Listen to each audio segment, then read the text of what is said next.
Hari itu seorang pengusaha kaya datang ke rumah sakit menjenguk ibunya dan mendapati sesuatu yang tidak terduga dari wanita yang akan dinikahinya. Hari itu Arif, seorang pria berusia 40-an, pemilik perusahaan konstruksi besar di kota Surabaya, berjalan tergesa-gesa menyusuri lorong rumah sakit dengan jantung berdebar kencang. Di tangannya ada seikat bunga mawar putih kesukaan ibunya. Dia baru saja menandatangani kontrak dengan mitra bisnis besar dan berpikir hanya perlu membeli bunga ini lalu mampir ke kamar ibu. Melihat beliau tersenyum sebentar saja sudah cukup membuat harinya sempurna. Dia tidak menyangka beberapa menit kemudian seluruh dunianya akan hancur berkeping-keping hanya dalam sekejap mata. Sebelum melanjutkan cerita ini, beritahu saya dari mana kalian menonton kisah ini, tinggalkan komentar di bawah ya. Kamar nomor 412 terletak di ujung lorong. Tempat sinar matahari menembus jendela membuat suasana hangat keemasan seperti dalam lukisan. Semuanya terasa damai hingga aneh. Arif melangkah pelan takut mengagetkan ibunya, takut merusak ketenangan itu. Dia tersenyum membayangkan betapa terkejutnya beliau saat melihatnya kembali lebih awal dari rencana. Ibunya, Bu Aminah, sudah dirawat lebih dari seminggu karena radang paru-paru, tapi pagi ini dokter menelepon mengatakan kondisinya membaik dan hanya perlu istirahat beberapa hari lagi sebelum bisa pulang. Dan orang yang menemani merawat beliau hampir sepanjang waktu itu adalah Sari, tunangan Arif. Dia pernah berkata, "Mas tenang saja urus pekerjaan, biar saya di sini menemani Bu, saya anggap seperti ibu sendiri." Kata-kata itu membuat Arif sangat terharu. Selama bertahun-tahun kesepian, dia pikir sudah menemukan orang yang tepat, lembut, perhatian, dan pengertian. Dalam hatinya, Sari adalah hadiah yang dikirim takdir, bunga yang tidak berani dia percaya layak dimilikinya. Tapi saat mendekati pintu kamar, Arif mendengar suara aneh. Bukan suara percakapan lembut, melainkan bunyi-bunyi terputus-putus yang mendesak, lalu suara alat monitor jantung berbunyi nyaring terus-menerus. Firasat dingin menjalar di sepanjang tulang punggungnya. Dia mendorong pintu dengan keras dan dunianya berhenti. Di depan matanya, wanita yang pernah dia pikir akan menemaninya seumur hidup sedang membungkuk dengan kedua tangan menekan bantal ke wajah kurus lemah ibunya. Ibunya meronta, jari-jari gemetar mencoba mencengkeram pergelangan tangan Sari mencari sedikit udara. Cahaya keemasan dari jendela menyinari wajah Sari, mengubahnya menjadi orang yang sama sekali berbeda. Mata dingin, bibir terkatup rapat, seluruh tubuh tegang dalam keputusasaan. Buket bunga jatuh dari tangan Arif, kelopak putih hancur berantakan di lantai. Sari, suaranya menggema membelah udara. Dia tersentak berbalik, wajah pucat pasi, bantal jatuh ke lantai. Ibunya terbatuk-batuk tersedak, berusaha menghirup setiap tegukan udara. "Ibu." Arif bergegas mendorong Sari dan memeluk ibunya. "Bu, bernapas Bu, Ibu dengar saya tidak?" Suaranya tercekat. Seluruh tubuh ibunya gemetar, napas terputus-putus, mata terbelalak. Suara-suara kacau menyusul satu sama lain, bunyi alarm, langkah kaki perawat, panggilan yang bertubi-tubi. Sari mundur perlahan, punggung menyentuh dinding, wajah linglung. Dia tergagap, saya hanya membantu Bu, saya lihat Bu batuk." Arif berbalik, tatapannya seperti pisau. "Kamu sedang membunuh ibuku." Kata-kata itu keluar dari dalam tenggorokan seperti jantungnya sendiri sedang dicekik. Seorang perawat menerobos masuk mendorong ranjang darurat, ada yang memeriksa monitor, ada yang mengangkat kepala Bu Aminah. Seseorang bertanya mendesak, "Apa yang terjadi?" Tidak ada yang menjawab. Sari berdiri diam, kedua tangan gemetar, mata berkaca-kaca tapi bukan air mata penyesalan, melainkan ketakutan ketahuan.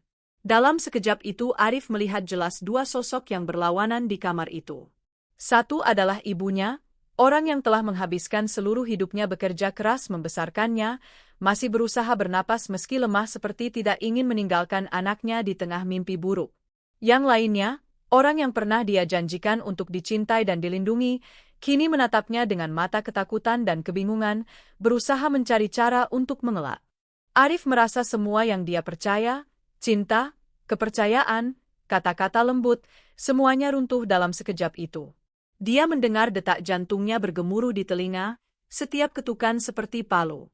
Semua kenangan tentang Sari, senyumnya saat pertemuan pertama, pesan-pesan manis, Tatapan penuh kasih saat merawat ibunya beberapa hari ini, semuanya kini menjadi menyimpang dan palsu.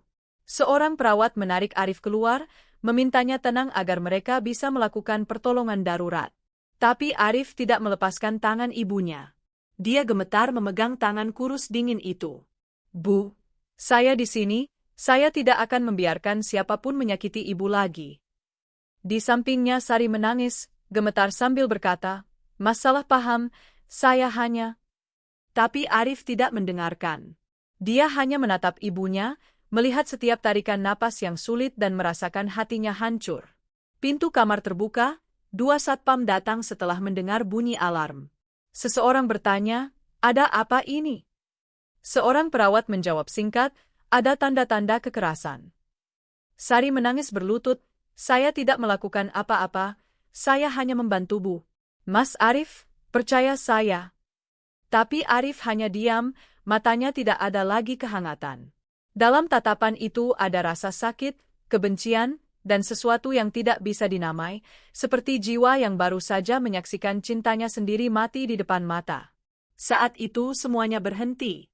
Suara tangisan, suara mesin, suara langkah kaki menjauh. Arif hanya mendengar suara angin bertiup di lorong rumah sakit dan detak kencang di dadanya. Dia tahu mulai sekarang tidak ada yang akan sama lagi. Seorang pria yang pernah percaya pada cinta kini hanya berdiri di tengah runtuhan kepercayaannya sendiri. Dan dalam cahaya pucat sore itu, dia memahami ada kebenaran yang datang bukan untuk menyakiti kita, tapi untuk membangunkan kita. Kamar rumah sakit perlahan hening setelah kekacauan. Perawat sudah memindahkan Bu Aminah ke ruang ICU di sebelah untuk memantau pernapasan dan menstabilkan oksigen. Arif masih berdiri di sana, kedua tangan berkeringat, mata terpaku pada bantal yang tergeletak di lantai, benda mati yang hampir merenggut nyawa ibu yang paling dicintainya. Keheningan yang mencekik menyelimuti. Dia mendengar suara langkah orang berlalu lalang di luar lorong, suara roda ranjang rumah sakit berderit, dan di kepalanya hanya bergema satu pertanyaan. Mengapa? Mengapa? Mengapa wanita yang dia percaya, yang akan dia nikahi, bisa melakukan hal semengerikan itu? Di kepalanya berkilat serangkaian gambaran yang hancur, malam-malam ketika Sari membawa bubur ke rumah sakit, dengan lembut menyeka keringat di dahi ibunya, suaranya yang riang saat berkata, Bu jangan khawatir, ada saya di sini. Pagi-pagi ketika dia mengirim pesan mengingatkannya sarapan, menyuruhnya jangan begadang. Setiap hal kecil itu dia percaya adalah cinta, adalah ketulusan. Tapi sekarang melihat kembali, semuanya seperti lapisan cat mengkilap di atas dinding yang retak.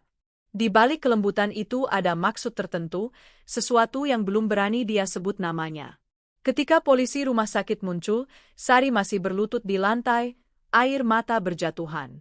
Dia berusaha meraih lengan baju Arif, suaranya gemetar, Mas harus percaya saya tidak sengaja, saya hanya ingin membantu Bu. Bu sedang batuk, saya takut beliau tersedak, jadi... Tapi semakin dia bicara, suaranya semakin lemah, matanya tidak berani menatap langsung, berputar-putar seperti mencari jalan keluar. Dia diam berdiri, tidak mengucapkan sepatah kata pun. Dalam hatinya ada badai dahsyat, marah sekaligus kasihan sekaligus ngeri. Dia ingin berteriak, ingin menuntut jawaban, tapi tenggorokannya tercekat seperti ada yang mencekik. Satpam meminta Sari keluar untuk berurusan dengan mereka. Dia meronta, berusaha mengulurkan tangan ke arah Arif. Mas Arif, saya cinta Mas, saya tidak menyakiti siapapun, saya hanya takut kehilangan Mas.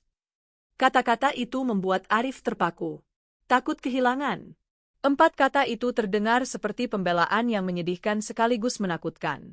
Jika cinta dia seperti itu, maka itu sudah menjadi cinta yang paling menyimpang di dunia. Ketika Sari dibawa keluar, Arif merosot ke kursi, tangannya gemetar mengusap wajah, berusaha mengusir rasa pusing. Dia melihat sekeliling kamar yang kini berantakan, vas bunga terjatuh miring, air tumpah di lantai, selimut yang biasa dipakai ibunya kini jatuh di tepi ranjang. Semuanya seperti bukti mimpi buruk yang nyata. Di sudut kamar, sinar matahari sore masih masuk melalui jendela, kuning pucat dan dingin. Dia mendongak tapi merasakan hatinya kosong. Bu? Di kepala Arif bergema suara ibunya, suara yang pernah dia abaikan. Nak, Wanita yang benar-benar mencintaimu tidak akan pernah membuat ibumu merasa tidak tenang. Saat itu dia tertawa berkata, "Ibu jangan khawatir. Dia dulu percaya Sari adalah orang yang baik dan pengertian." Ibunya hanya berkata pelan, "Ibu harap ibu salah." Dan sekarang, tatapan ibunya hari itu muncul jelas sekali, tatapan yang ada sedikit kekhawatiran, tenang tapi teguh. Beliau sudah melihat apa yang Arif tidak lihat karena kebutaan. Seorang perawat masuk, dengan lembut meletakkan tangan di bahunya. "Mas Arif, Ibu Mas sudah melewati masa kritisnya. Beliau perlu istirahat tapi sudah stabil." Mendengar itu Arif seperti melepas sebagian beban, tapi rasa sakit di hatinya semakin dalam. Dia berdiri hendak pergi ke ruang Icu tapi langkahnya berat seperti timah. Dia takut melihat ibunya dalam kondisi lemah itu, takut menghadapi tatapan penuh pertanyaan dari beliau, mengapa anak laki-laki satu-satunya membawa orang yang bisa menyakiti beliau ke dalam rumah. Dia bertanya pada dirinya sendiri, di mana dia salah? Apakah karena terlalu cepat percaya orang, atau karena terlalu kesepian sehingga berpegangan pada siapa saja yang membuatnya merasa hangat? Mungkin keduanya. Bertahun-tahun membenamkan diri dalam pekerjaan, berusaha melupakan kekosongan dalam hati, dia pikir cukup kuat untuk membedakan mana yang asli mana yang palsu. Tapi ternyata orang yang semakin kesepian semakin mudah tertipu oleh kelembutan. Arif berdiri bersandar di jendela. Di bawah, di halaman rumah sakit, deretan pohon beringin bergoyang tertiup angin, daun-daun berjatuhan. Angin dingin berhembus membuatnya menggigil. Semua di sekitarnya masih normal, orang-orang berlalu lalang, tertawa, saling memanggil seolah tidak terjadi apa-apa. Tapi hanya dia yang berdiri di tempat terang benderang lampu namun merasakan hatinya menggelap. Teleponnya berdering, dari asistennya, memberitahu rapat penting dengan direksi sedang menunggu. Tapi Arif hanya menatap layar lalu mematikannya. Dia tidak punya tenaga lagi untuk memikirkan pekerjaan. Seumur hidup dia mengejar kesuksesan, ketenaran, angka-angka, dan sekarang hanya seorang wanita dan sebuah bantal sudah membuatnya memahami apa artinya kehilangan segalanya. Ketika dia kembali ke ruang Icu, ibunya sedang tidur, napasnya lebih teratur. Di meja dokter ada catatan kondisi pasien dan pesan kecil. Pasien menunjukkan tanda-tanda panik ringan, perlu keluarga di sampingnya. Arif duduk di samping ranjang, memegang tangan ibunya. Kerutan-kerutan dalam, kulit dingin dan kering. Dia menunduk berbisik, "Bu, maafkan saya. Saya salah percaya orang, Bu." Saat itu air matanya jatuh tanpa suara, hanya diam seperti hujan meresap ke tanah. Dia bukan lagi pengusaha berkuasa, bukan lagi pria yang selalu mengendalikan segalanya. Dia hanya seorang anak yang gemetar karena hampir kehilangan orang terdekat dalam hidupnya. Di luar, hujan mulai turun rintik-rintik. Suara hujan mengetuk kaca berpadu dengan napas ibunya yang teratur namun rapuh. Dalam cahaya yang memudar itu, Arif memahami ada kejutan yang datang bukan untuk menghancurkan seseorang, tapi untuk memaksa mereka melihat kembali diri sendiri. Selama ini dia hidup terlalu cepat, mencintai terlalu terburu-buru, percaya terlalu mudah. Dan sekarang takdir menempatkannya di momen ini, di mana dia harus memilih untuk terpuruk atau bangkit dari rasa sakitnya sendiri. Malam itu Arif tidak pulang. Dia duduk di samping ranjang ibunya sepanjang malam, menatap cahaya kuning rumah sakit menyinari wajah beliau. Setiap kerutan bergetar lembut mengikuti napas. Setiap kali beliau bergerak, jantungnya terasa tercekik. Seumur hidupnya, dia belum pernah setakut ini. Bukan takut kehilangan uang, bukan takut kehilangan kehormatan, tapi takut kehilangan satu-satunya hal yang membuatnya merasa masih manusia, ibunya. Arif lahir dalam keluarga miskin di sebuah kampung kecil di Jawa Tengah. Ayahnya pergi meninggalkan mereka saat dia baru kelas 2 SD, meninggalkan ibu dan anak berjuang dengan utang dan gunjingan tetangga. Ibunya, Bu Aminah, siang hari bekerja sebagai akuntan di koperasi, malam hari menerima jahitan tambahan.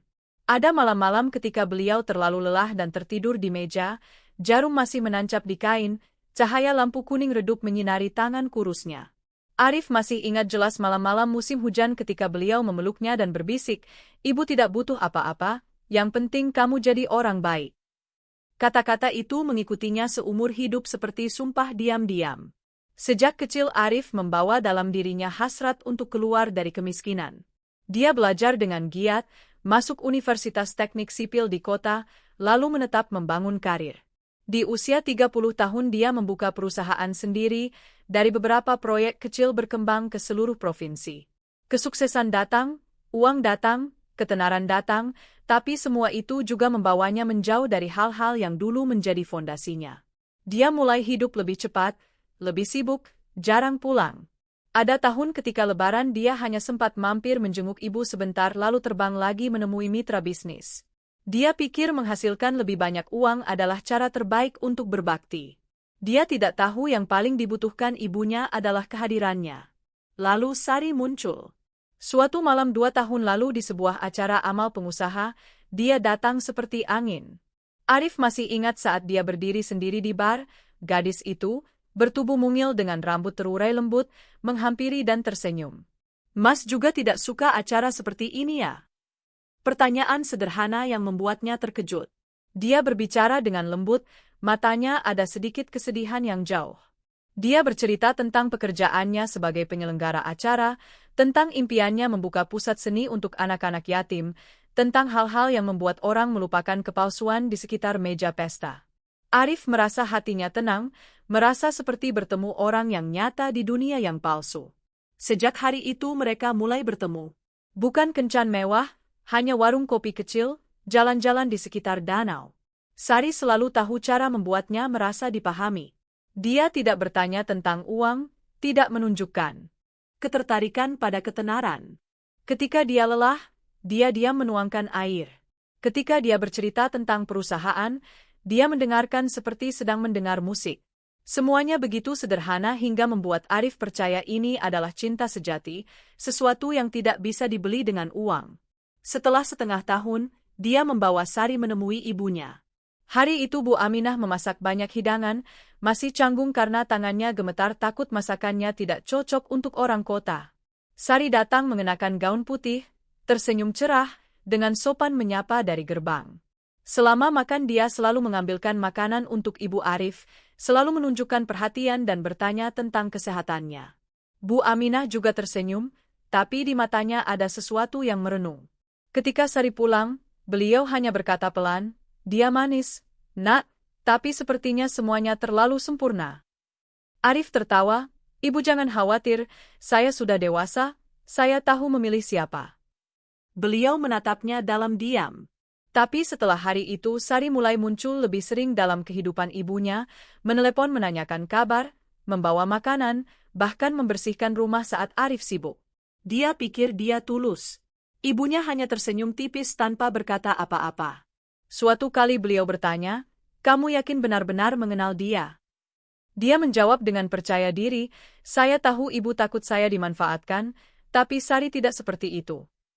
Beliau mengangguk, matanya sedih dan tenang seperti sudah terbiasa dengan anak yang tidak mau mendengarkan. Sebenarnya jauh di dalam hati Arif tahu kekhawatiran ibunya beralasan. Tapi dia terlalu lelah dengan hubungan setengah-setengah, dengan wanita-wanita yang datang dan pergi hanya karena gelar pengusaha. Dia haus dicintai dengan tulus, dipercaya dengan tulus. Dan Sari muncul tepat saat itu, ketika dia sukses namun kosong. Dia mengisi kekosongan itu dengan perhatian yang tampak tulus, dengan gestur yang terlihat sederhana tapi diperhitungkan dengan cermat. Tapi dia tidak menyadarinya, atau lebih tepatnya, dia tidak mau menyadari. Karena terkadang orang begitu takut kesepian hingga bersedia percaya pada apa saja yang membuat mereka merasa tidak kosong. Waktu berlalu, pembicaraan pernikahan dimulai. Sari berkata, "Saya tidak butuh pesta besar, cukup pernikahan kecil yang intim saja." Kata-kata itu semakin membuatnya percaya.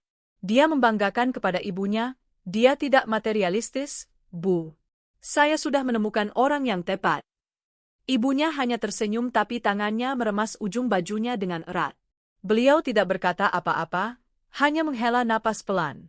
Lalu hari yang ditakdirkan tiba. Ibunya jatuh sakit. Ketika dokter memberitahu beliau terkena radang paru-paru berat, Arif khawatir tapi pekerjaan yang menumpuk membuatnya tidak bisa menemani terus-menerus. Sari berkata, "Mas pergi saja, biar saya yang merawat Bu. Sesama wanita merawat akan lebih nyaman." Kata-kata itu membuatnya terharu sampai meneteskan air mata. Dia pikir memiliki orang yang menyayangi ibunya seperti itu, apalagi yang lebih berharga? Dia tidak tahu keputusan untuk percaya itu telah membuka pintu yang membawanya ke jurang. Malam itu sebelum meninggalkan rumah sakit, dia memegang tangan Sari dan berkata, "Saya sangat berterima kasih. Ibu saya pasti akan menyayangimu." Dia tersenyum, matanya berbinar. "Saya hanya ingin melakukan bagian saya, Mas." Senyum yang terlihat lembut itu, setiap kali diingat kemudian, dia melihat ada sesuatu yang dingin dan samar di dalamnya, cahaya palsu yang begitu terlihat tidak bisa dilupakan. Hari-hari berikutnya semuanya berjalan begitu tenang hingga Arif merasa seolah hidup sedang membayarnya. Sari merawat ibunya dengan sangat perhatian, selalu memanggil, "Bu," dengan manis. Kadang membawa sop ayam, kadang menyuapi obat, bahkan berbincang dengan para perawat untuk memahami kondisi penyakit. Dia muncul di rumah sakit seperti anak perempuan yang berbakti, membuat semua orang memuji. Setiap kali Arif datang, dia selalu tersenyum melaporkan setiap detail. "Bu sudah makan setengah mangkuk bubur. Saya pijat punggung Bu sebentar dan beliau lebih mudah bernapas." Tapi semuanya terlalu sempurna. Sempurna sampai kalau ada yang jeli, mereka akan melihat ada sesuatu yang palsu dalam ketulusan itu. Tapi Arif tidak melihat. Dia hanya melihat wanita yang membuat ibunya terawat sementara dia bisa tenang bekerja. Suatu sore ketika sinar matahari senja masuk melalui kaca rumah sakit, Sari duduk di samping ranjang mengupas apel untuk Bu Aminah, suaranya lembut seperti hembusan napas. "Bu jangan terlalu khawatir, ada saya di sini." Ibunya tersenyum tipis, matanya lembut tapi menerawang. Beliau bertanya pelan, "Kamu benar-benar mencintai Arif dengan tulus kan?" Mendengar itu Sari berhenti sejenak, lalu menunduk berkata pelan, "Saya mencintainya dengan semua yang saya punya." Mendengar itu beliau hanya mengangguk. Tapi ketika Sari meninggalkan kamar, beliau memanggil perawat, suaranya begitu pelan hampir berbisik. "Kalau ada yang aneh, tolong beritahu saya ya." Perawat itu mengangguk tapi saat itu juga tidak sepenuhnya mengerti maksud beliau. Sementara itu Arif tenggelam dalam pekerjaan. Setelah perluasan proyek perumahan baru, dia begitu sibuk hingga sering hanya sempat mengirim pesan singkat untuk ibunya. "Ibu makan enak tidak? Saya akan datang akhir pekan." Dan Sari adalah satu-satunya penghubung antara dia dan ibunya selama masa itu. Dia memperbarui setiap detail, memotret ibunya yang sedang tidur, mengirim pesan, "Bu sudah lebih baik, Mas tenang saja ya." Ketika dia melihat setiap foto, hatinya menghangat. Dia merasa beruntung memiliki wanita seperti itu di sampingnya. Dia percaya semua badai pasti sepadan. Tapi terkadang dalam hatinya masih ada perasaan yang sulit dijelaskan, seperti ada sesuatu yang tidak nyata. Suatu kali saat menandatangani kontrak, dia tidak sengaja melihat di layar telepon Sari muncul pesan dari orang asing. "Kamu sudah bicara, jangan terlibat lagi dengan mereka. Hati-hati." Dia bertanya, dan dia hanya tersenyum. "Orang bisnis saja, Mas. Sekarang saya sudah tidak ada hubungan lagi." Dia mendengar jawaban yang ringan itu dan merasa tenang. Dia tidak tahu dari situlah tirai kebohongan mulai terangkat. Malam itu saat makan bersama di apartemen mewah, Sari memegang tangannya dan berkata dengan penuh emosi, "Mas jangan terburu-buru menandatangani kontrak baru. Saya takut Mas kelelahan. Setelah pernikahan baru kita pikirkan lagi." Cara dia berbicara, cara matanya yang berkaca-kaca menatapnya seperti benar-benar khawatir, membuatnya semakin percaya. Dia tersenyum menggenggam tangannya, "Selama ada kamu, saya tidak takut lelah." Di luar jendela kaca, kota bersinar terang, tapi dalam hati Arif cahaya itu mulai menyimpang tanpa dia sadari. Suatu pagi ibunya menelepon, suaranya lemah. "Nak, beberapa hari ini ibu lihat Sari berbeda." Dia datang lebih pendiam dan menatap ibu dengan aneh.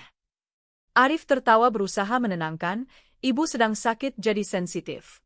Dia sudah merawat ibu seminggu penuh, pasti lelah. Beliau diam sejenak lalu berkata pelan, "Ibu harap ibu salah." Kata-kata itu berbulan-bulan kemudian menjadi gema yang menghantuinya. Sari hari-hari itu mulai menerima panggilan-panggilan aneh. Ketika Arif bertanya, dia bilang klien lama. Tapi dia tidak menyangka di balik panggilan-panggilan itu adalah tumpukan utang yang selama ini disembunyikan. Perusahaan event Sari sudah bangkrut hampir setengah tahun sebelumnya. Dia meminjam dari banyak sumber, bahkan menggadaikan apartemen sewa untuk menutupi utang. Ketika Arif muncul dalam hidupnya, kaya dan baik hati, dia melihat itu sebagai kesempatan untuk menyelamatkan diri. Awalnya dia hanya ingin mendekati, mencari tempat bersandar sementara. Tapi ketika menyadari dia tulus, ambisinya tumbuh. Kalau bisa menikahi dia, semua utang akan terhapus, hidupnya akan membuka lembaran baru. Dari cinta berubah menjadi keinginan memiliki, dan dari memiliki menjadi obsesi. Semakin dekat hari pernikahan, Ibu Arif semakin tampak merenung. Beliau bercerita kepada sahabat baiknya, Bu Ratna, yang sering menjenguk ke rumah sakit, bahwa beliau merasa tidak tenang. Mata gadis itu kadang menatap Arif seperti menatap mimpi yang akan pecah. Dan mimpi itu bukan karena cinta. Bu Ratna hanya menggeleng pelan, mungkin ibu terlalu khawatir. Anak ibu sudah dewasa. Bu Aminah tersenyum sedih. Iya, tapi hati ibu sulit tenang. Lalu hari itu tiba. Hari yang ditakdirkan yang akan dibawa Arif seumur hidup. Pagi itu dia meninggalkan rumah sakit lebih awal karena ada rapat penting. Sari memegang tangannya mengantar ke pintu, berbisik, "Mas hati-hati ya, saya akan menemani Bu." Dia mencium keningnya, tidak tahu bahwa saat itu dia sedang menatapnya dengan mata yang bercampur antara kasih sayang dan keputusasaan. Karena malam sebelumnya penagih utang terakhir menelepon mengancam akan datang ke rumah sakit kalau dia tidak membayar. Dia tahu kalau kebenaran tentang utangnya terbongkar, pernikahan tidak akan pernah terjadi. Dan dalam keputusasaan itu, dia memikirkan sesuatu yang kejam, bahwa selama Ibu Arif tidak ada yang bisa menghalanginya memasuki kehidupan Arif. Sore itu ketika sinar matahari keemasan mengalir melalui jendela, Sari melangkah ke ranjang, menatap Bu Aminah yang sedang tidur. Beliau terlihat lebih lemah dari biasanya, napasnya tersengal. Dia menatap tangan kurus itu dan tiba-tiba merasakan sesuatu naik dalam hatinya, campuran antara kasihan dan kemarahan. Kalau bukan karena ibu, dia berbisik, saya sudah memiliki segalanya. Dan dalam sekejap kebutaan itu, dia mengambil bantal. Kalau hari itu Arif tidak pulang lebih awal, kalau dia tidak berhenti membeli seikat mawar putih, kalau dia tidak mengikuti firasat dalam hatinya, mungkin ibunya sudah pergi dan dia tidak akan pernah tahu kebenaran tentang wanita yang pernah dia sebut belahan jiwa. Tapi takdir telah mengatur agar dia kembali tepat waktu, agar semua ilusi runtuh, dan agar dia terbangun dari mimpi bernama cinta sempurna. Sore itu langit Surabaya berubah cerah. Sinar kuning pucat awal musim panas menyusup melalui jendela rumah sakit, menyelimuti segala sesuatu dengan kedamaian yang aneh. Setelah rapat berakhir lebih awal dari yang diharapkan, Arif melihat jam lalu memutuskan mampir ke rumah sakit. Dia ingin membawa sedikit kebahagiaan tak terduga untuk ibunya yang masih berbaring di kamar nomor 412, mungkin sedang tidur atau mendengarkan Sari bercerita. Di perjalanan dia mampir ke toko bunga langganan, memilih seikat mawar putih.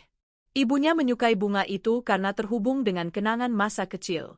Pada hari tahlilan untuk almarhum ayahnya, ibunya selalu meletakkan bunga putih bersih di dekat sajadah. Beliau berkata bunga putih adalah sesuatu yang tidak perlu pamer warna, cukup murni saja sudah cukup. Arif tersenyum mengingat itu, hatinya hangat. Dia pikir hari ini pasti ibunya akan tersenyum, lalu mengingatkannya makan yang benar, jangan begadang.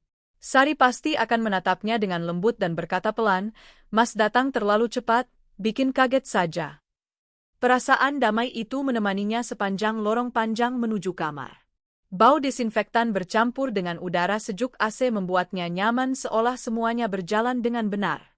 Tapi ketika hanya tinggal beberapa langkah lagi ke pintu kamar, dia mendengar suara aneh. Bukan suara percakapan atau tawa seperti biasa. Itu suara gaduh yang mendesak, bercampur dengan suara yang tersedak. Suara monitor detak jantung berbunyi terus-menerus, suara logam jatuh berdenting. Jantungnya terasa tercekik. Arif mendorong pintu dengan keras. Pemandangan di depannya membuatnya membeku.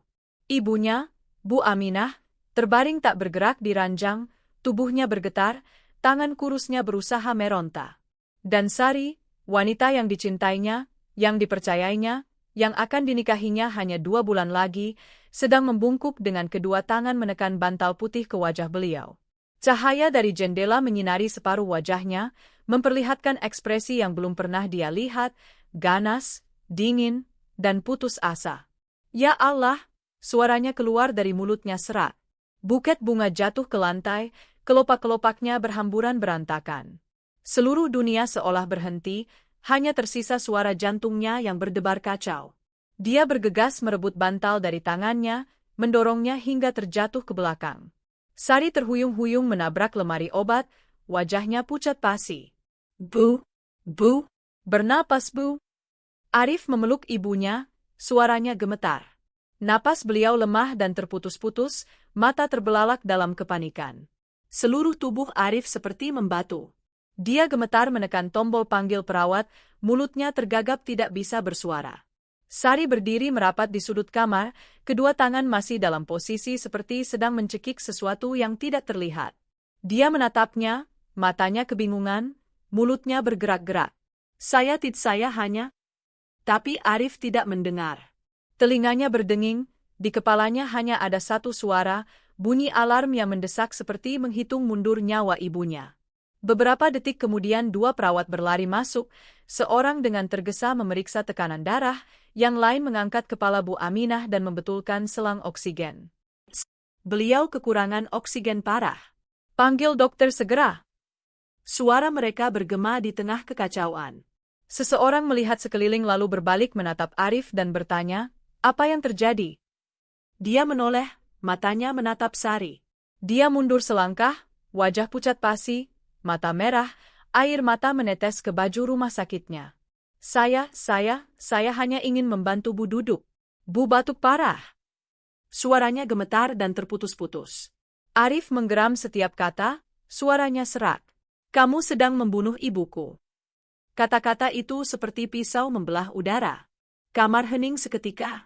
Sari membelalakkan mata, seluruh tubuhnya gemetar. Dia mengangkat tangan ke mulut lalu menangis terseduh. Tidak, Mas salah paham. Saya hanya ingin membantu. Saya tidak sengaja. Tapi air mata itu sekarang hanya membuatnya jijik. Tetesan yang dulu dipercayainya tulus kini terlihat seperti noda tinta di kain putih, semakin dilihat semakin kotor.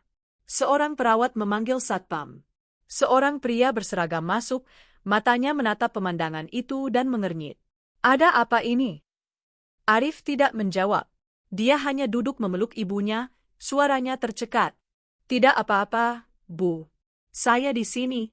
Saya tidak akan membiarkan siapapun menyakiti ibu lagi.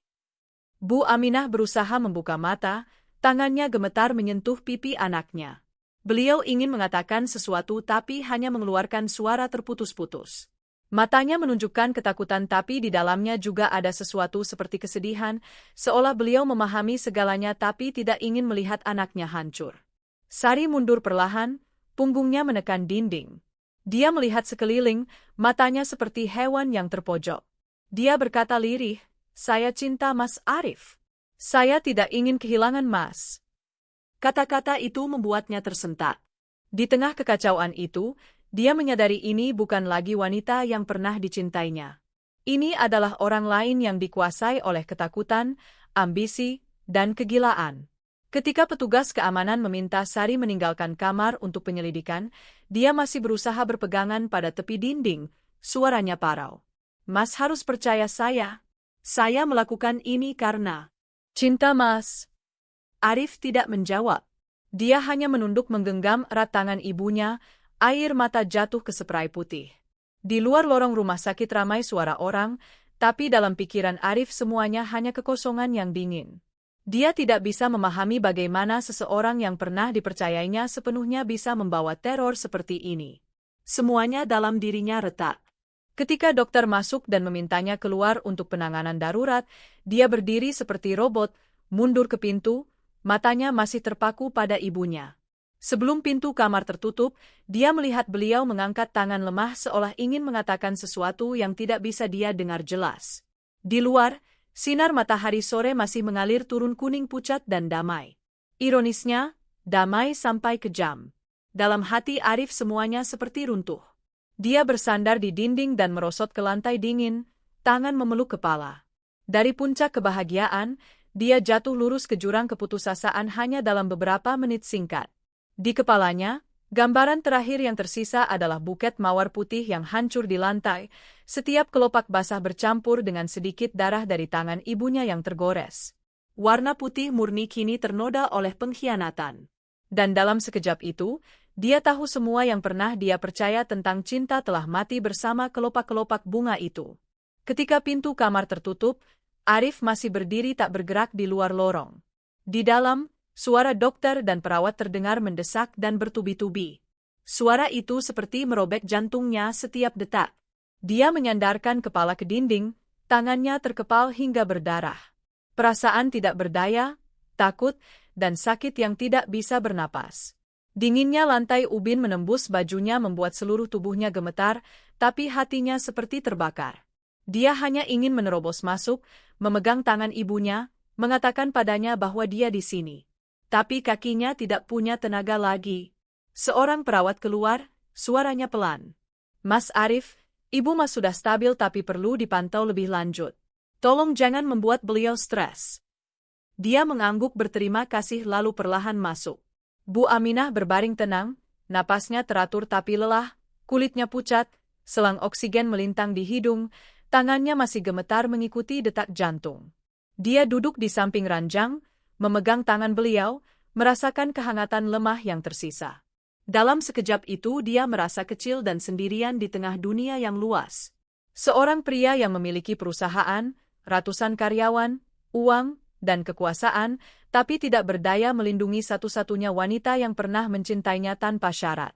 Di luar pintu, Sari ditahan untuk berurusan dengan petugas keamanan. Dia mendengar suara lemah dan terseduh-seduhnya, "Saya tidak sengaja. Dia salah paham. Saya hanya membantu saja." Tapi bagi Arif, kata-kata itu sekarang seperti jarum menusuk daging. Setiap suara darinya hanya membuatnya semakin marah. Bukan karena dia melakukan hal kejam itu, tapi karena dia masih berusaha membela diri, masih berpura-pura polos seolah tidak terjadi apa-apa. Beberapa menit kemudian dua satpam mengetuk pintu memintanya keluar untuk menandatangani berita acara.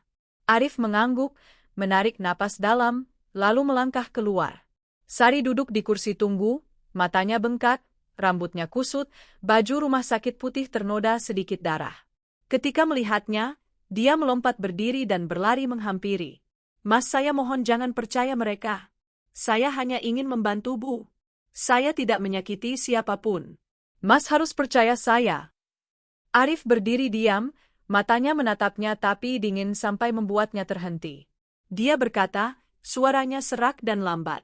"Saya melihat dengan mata kepala sendiri kamu menekan bantal ke wajah ibu saya. Kamu masih mau saya percaya apa lagi?" Dia menangis, suaranya tersesat. "Tidak, Mas tidak mengerti. Saya takut Bu tersedak. Saya salah, tapi saya tidak sengaja." Dia memejamkan mata berusaha menahan amarah yang naik. Di kepalanya semua kenangan indah tentangnya seperti gulungan film yang sedang terbakar. Tawa, genggaman tangan, tatapan lembut, semuanya menjadi abu sekarang. Dia tidak bisa mengenali wanita yang berdiri di hadapannya lagi. Seseorang yang pernah membuatnya percaya bahwa cinta adalah keselamatan, kini membuatnya kehilangan kepercayaan pada manusia. Seorang satpam menyela, meminta Sari ke area tunggu karena polisi akan segera datang untuk mengambil keterangan. Sari mundur, bibirnya gemetar, matanya berbinar. "Mas Arif, Mas harus menolong saya. Saya tidak bisa kehilangan Mas." Tapi Arif hanya berbalik, suaranya tercekat. "Kamu sudah kehilangan saya sejak kamu meletakkan bantal itu di wajah ibu saya." Kata-kata itu seperti sabetan pedang yang mengakhiri segalanya. Sari terpaku, mata terbelalak, tangan terkulai. Sedetik kemudian dia menangis terseduh-seduh, tangisannya bergema di seluruh lorong, membuat siapapun yang mendengar merinding. Tapi Arif tidak berbalik. Dia berjalan lurus menuju kamar ibunya, setiap langkah berat seperti membawa dosa dan dendam.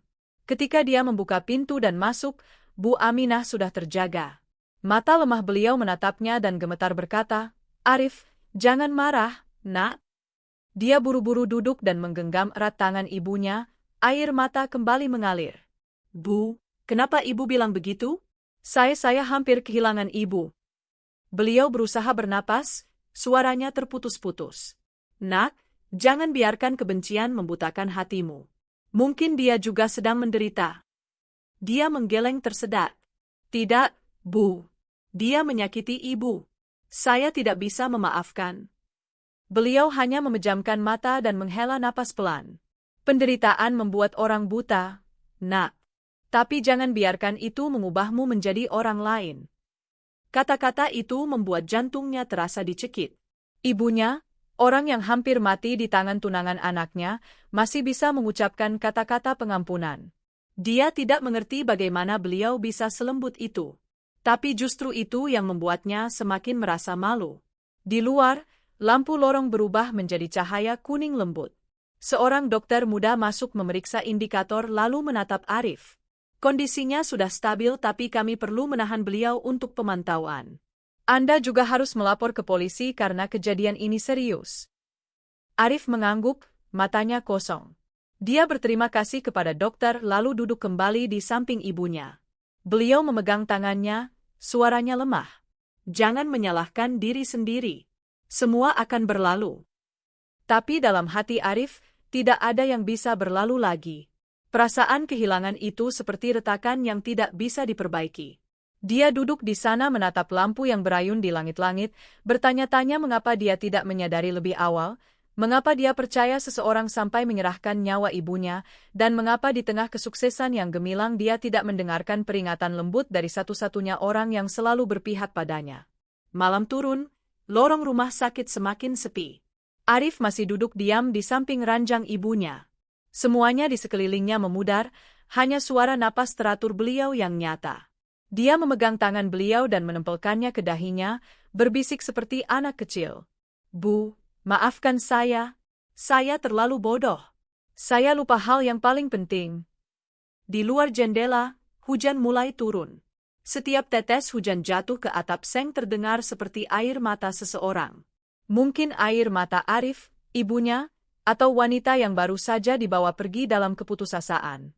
Hujan membasuh debu kota tapi tidak bisa menghapus noda di hati pria itu.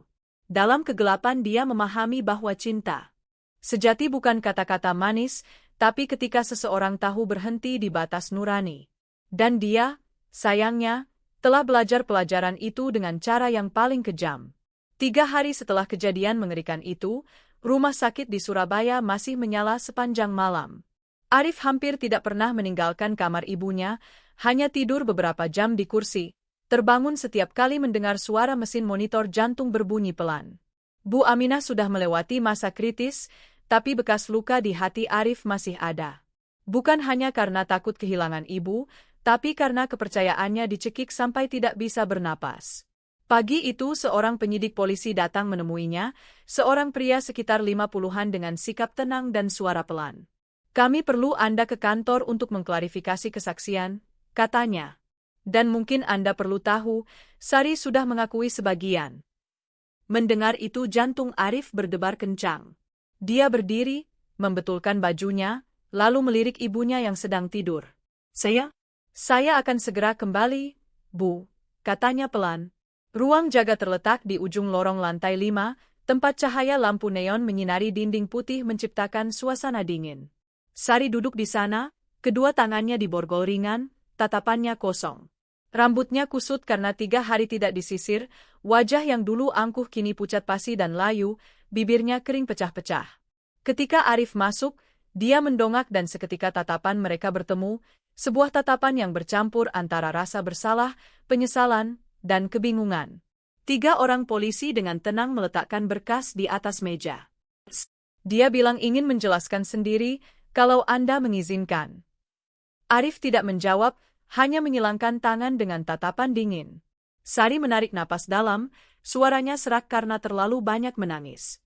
Mas Arif, saya tahu Mas tidak akan pernah memaafkan saya. Tapi saya ingin Mas mengerti, saya tidak bermaksud membunuh Bu. Saya hanya...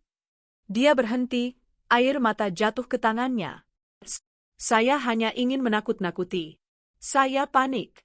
Saya kehilangan kendali.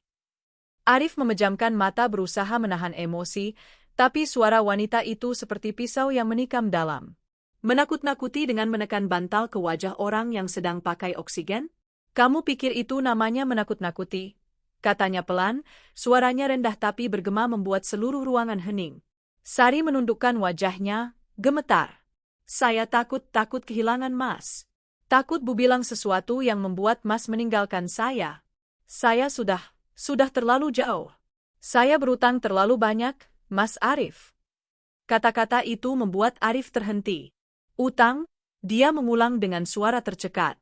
Dia mengangguk, air mata mengalir deras. Saya bangkrut. Perusahaan saya hancur. Saya berutang lebih dari 1 miliar rupiah. Saya berusaha menyembunyikannya karena takut Mas tahu. Takut Mas pikir saya mendekati Mas karena uang. Lalu ketika Bu bilang ingin Mas menunda pernikahan, saya panik. Saya pikir kalau pernikahan tidak terjadi, saya kehilangan segalanya. Ruangan tenggelam dalam keheningan. Suara jam dinding berdetak teratur seperti menghitung mundur setiap detik yang kejam. Arif menatapnya, tatapannya berat. Dalam dirinya, kemarahan dan rasa kasihan bertabrakan menciptakan emosi yang campur aduk. Dia teringat malam-malam ketika Sari bercerita tentang masa kecilnya yang miskin, ibunya meninggal lebih awal, ayahnya pergi meninggalkan, tentang bulan-bulan bekerja serabutan untuk bertahan hidup. Dulu dia mengagumi ketegaran wanita itu, mengira dia orang yang kuat. Sekarang dia menyadari justru ketakutan akan kemiskinan dan kehilangan yang telah mengubahnya menjadi orang yang buta. Kamu tahu tidak, kata Arif perlahan, ibu saya pernah mengajari saya bahwa ketika orang benar-benar mencintai, mereka akan melindungi, bukan menghancurkan. Sedangkan kamu menyebut itu cinta? Sari menangis terseduh-seduh, suaranya terputus-putus. Saya salah, Mas Arif. Saya benar-benar salah. Saya sudah kehilangan segalanya. Arif berdiri, menatapnya untuk terakhir kalinya. Tidak, kamu belum kehilangan segalanya. Kamu masih punya dirimu sendiri. Hanya saja kamu belum tahu cara menghargainya. Kata-kata itu tidak membawa pengampunan, hanya sebuah perpisahan. Ketika dia berbalik pergi, Sari menjerit, jeritan yang menyayat hati. Saya mencintai Mas dengan tulus. Semua ini karena cinta. Tapi Arif tidak berbalik lagi. Pintu tertutup di antara mereka, pelan tapi bergema seperti petir yang mengakhiri kehidupan yang pernah dia yakini sebagai kebahagiaan. Melangkah keluar ke lorong, Arif bersandar di dinding, napasnya terengah-engah. Angin dingin dari jendela menyusup masuk. Dia menatap tangannya, jari-jarinya masih ada bekas merah karena menggenggam terlalu kuat. Perasaan hampa menguasainya. Tidak ada lagi kemarahan, tidak ada lagi rasa sakit, hanya kekosongan. Dia bertanya-tanya apakah cinta Sari pernah nyata, atau itu hanya topeng yang dia kenakan untuk menyembunyikan keputusasaannya. Penyidik keluar di belakangnya dan berkata pelan, Mas Arif, dia akan didakwa atas tuduhan penganiayaan dengan sengaja dan percobaan pembunuhan.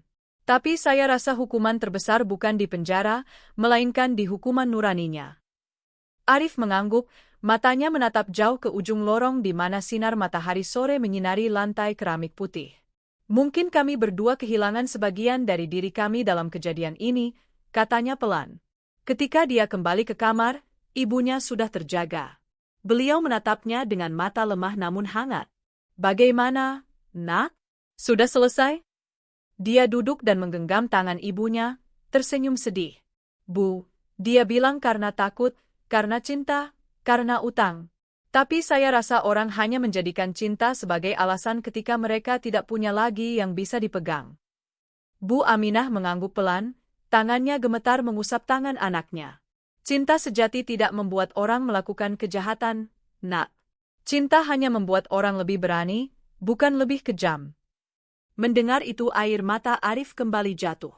Tapi dalam hatinya, gambaran ibunya, wanita yang telah melewati begitu banyak badai namun tetap lembut sampai bersedia memaafkan orang yang hampir membunuhnya, tiba-tiba menjadi lebih sakral dari sebelumnya.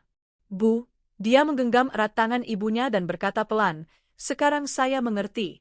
Ada orang yang lahir untuk mengajari kita cara mencintai dengan benar, dan ada orang untuk mengajari kita apa yang salah. Malam itu untuk pertama kalinya setelah berhari-hari, dia melangkah ke balkon rumah sakit dan menarik napas dalam-dalam. Di bawah kakinya kota masih bersinar terang, Arus kendaraan masih mengalir, kehidupan terus berjalan seolah tidak ada rasa sakit yang cukup kuat untuk menghentikannya. Dan di saat itu dia menyadari tidak semua kehilangan adalah tragedi. Ada kehilangan yang lahir untuk membangunkan manusia dari kebohongan, untuk memulai lagi dengan hati yang sudah hancur tapi lebih nyata dari sebelumnya. Keesokan harinya Arif diundang ke kantor polisi untuk menyelesaikan kesaksiannya. Udara di sana dingin dan pekat dengan bau kopi basi dan kertas lama. Dia duduk di depan meja kayu, tangan saling menggenggam, mata cekung karena kurang tidur. Penyidik, pria parubaya yang kemarin, berkata dengan suara pelan, "Mas Arif, kami sudah menggeledah apartemen Sari. Mungkin Anda perlu mendengar ini."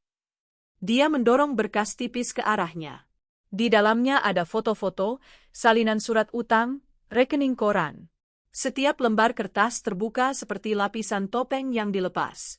Utang-utang yang menumpuk hingga miliaran rupiah, email-email meminta tolong yang dikirim ke orang-orang asing, kontrak-kontrak palsu, dan bahkan rencana membangun citra pribadi yang mencakup detail penelusuran informasi tentang Arif, tentang perusahaannya, tentang ibunya, bahkan tentang kebiasaan makannya. Setiap baris tulisan adalah sabetan pisau yang memotong dalam ke hati Arif. Dia menatap kertas itu dengan gemetar. Dia sudah menyiapkan semuanya. Penyidik mengangguk. Kami juga menemukan buku catatan. Dia menulis, harus bertemu dia di acara amal bulan April. Ingat bicara tentang anak yatim, dia peduli soal itu.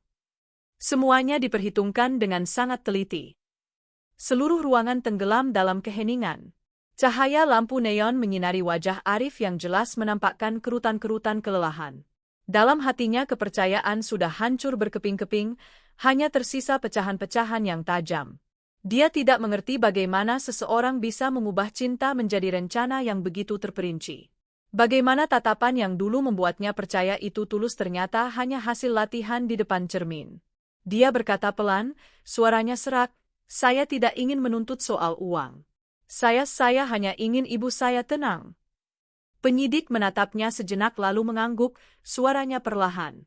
Dia tetap akan dituntut sesuai peraturan. Tapi saya rasa hukuman terbesar bukan di penjara, melainkan di hukuman nuraninya. Dalam perjalanan kembali ke rumah sakit, hujan tiba-tiba turun. Hujan tipis yang sedih seperti menghapus seluruh kota. Arif menyetir perlahan, hatinya berat. Dia mengingat setiap detail, senyum Sari, tatapannya saat merawat ibunya, makan malam yang penuh tawa seolah damai. Semuanya sekarang menjadi abu. Tapi anehnya, di tengah rasa sakit itu, dia merasakan sebagian dirinya lega, seolah sebuah pintu ilusi telah tertutup agar dia bisa melihat jelas jalan yang sebenarnya di depannya. Ketika dia kembali ke kamar rumah sakit, ibunya sedang duduk bersandar di bantal, matanya yang lembut menatap keluar jendela di mana tetesan hujan mengalir di kaca. Dia duduk di sampingnya tanpa berkata apa-apa. Bu Aminah bertanya pelan, "Kamu sudah tahu semuanya ya?" Dia mengangguk. "Bu, dia bukan orang yang saya kira. Semuanya adalah rencana. Dia berutang dan mendekati saya hanya untuk lepas dari masalahnya." Beliau menghela napas, matanya menerawang. "Ibu tahu." Tapi bagaimanapun juga kasihan.